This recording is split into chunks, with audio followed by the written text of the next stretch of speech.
ever going to be just a relentless militant. Hey, what is your own? What's your music to you? My music to me, the music is more than music to me. It go further than music, you know. It go with I don't know, it further than music. But you used it as a strong message. I mean, words like a hungry man is an angry man. The music used me. Whatever it is, there's no doubt Bob Marley knows how to use his music. 12,000 people, more than half of them white, came to hear him perform. And in a trance-like mystical state, he carried them with him and left them shouting for more.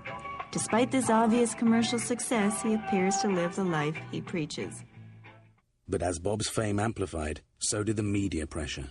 He wasn't the god-like figure that he is now, but he was certainly one of the most famous men in the world. People started coming from Harvard, Oxford University, Cambridge, and so to investigate the whole, what was going on in Jamaica.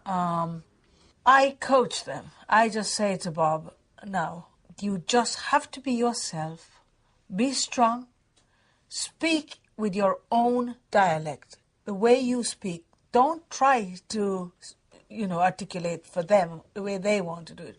All the reporters had to come through me, and Bob was then free to be himself, to speak in his own way, to articulate the way he articulates, and for Jamaicans not to be ashamed of their accents. He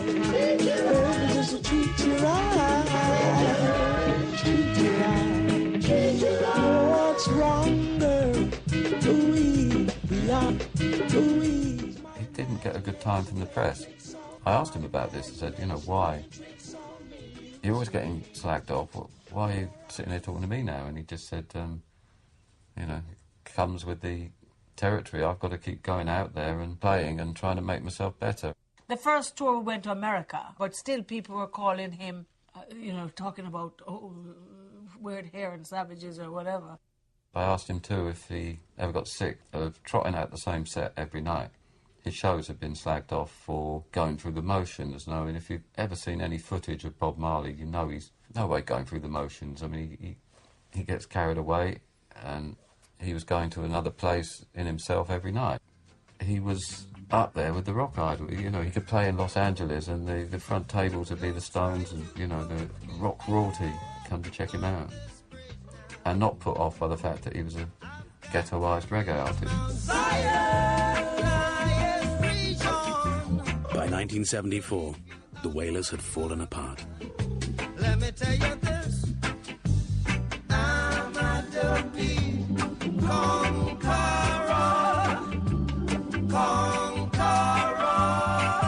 I think the Wailers split up because Bob was getting all the attention.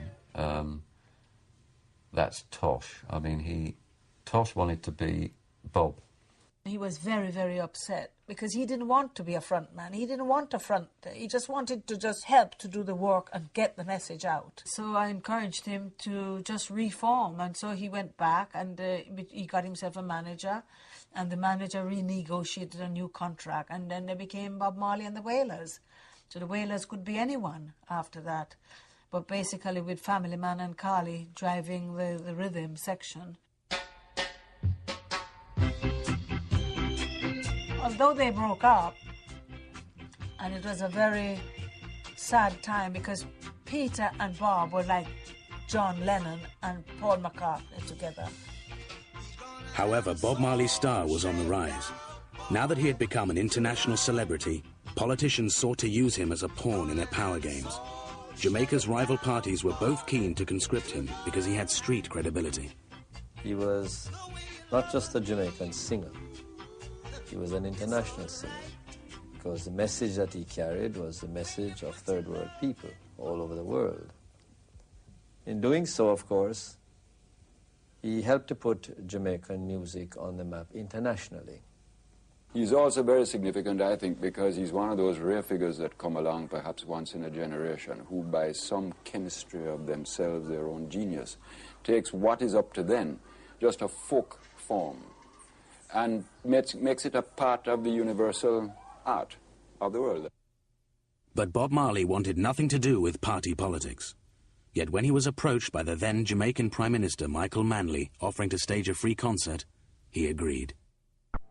On the night of the 25th of November 1976, assassins crept into Bob Marley's home and opened fire. I picked up the newspaper and I couldn't believe it. It said Bob Marley shot. 5 gunmen came in and splattered the room.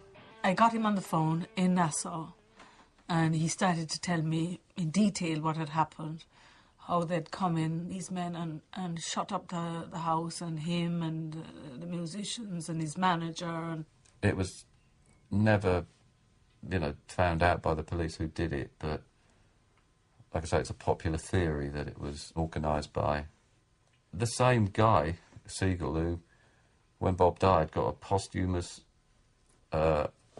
Jamaican equivalent of the knighthood or whatever. No, they tried to kill him, of course. Politician, very dangerous, Politics is life and death, Very selfish. To be a president in Jamaica, you have to be corrupted. Any kind of politician, you have to be corrupted. I would believe that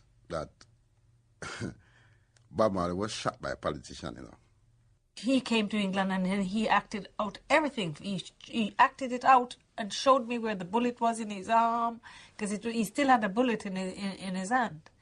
And he'd made me write it down. He said, you've got to write it all down. Anyway, he survived and he did the show. He still went back and he did the concert. And some people say it was political. Some people say it had something to do with some of his friends who attached themselves to him. He did the gig wearing a bandage, and I think it was Rita Marley got shot in the head. She did the gig in a 90 with a bandage on her head. A lot of the bands pulled out. Bob, fair play, he could have just walked on stage and been machine gunned down. That really took a bit of courage to do that. But, he stood there, the famous picture where he's got the 2 leaders and he's bringing their hands together. He was a sitting target there. I'm surprised he got away that lightly. Bob's status had increasingly attracted those seeking to exploit his popularity for their gain. His refusal to be controlled by others had almost cost him his life. Did you see him as a political figure in any way? There was an assassination attempt on him just before he was to give a concert which some people saw as being a sign of support for you in the election before last. Yes. The political figure, yes. Political figure, no. Political figure, no, in the sense that Bob was not by temperament or mind the kind of person who would ever become, say, a part of a party. Bob wasn't at that level or in that wavelength at all. Political, yes, in that he was one of the most articulate troubadours of the ghetto, its suffering, its pressures, that I have ever heard. Ghetto youth, tired of the constant political infighting, banded together in a mammoth reggae concert for peace.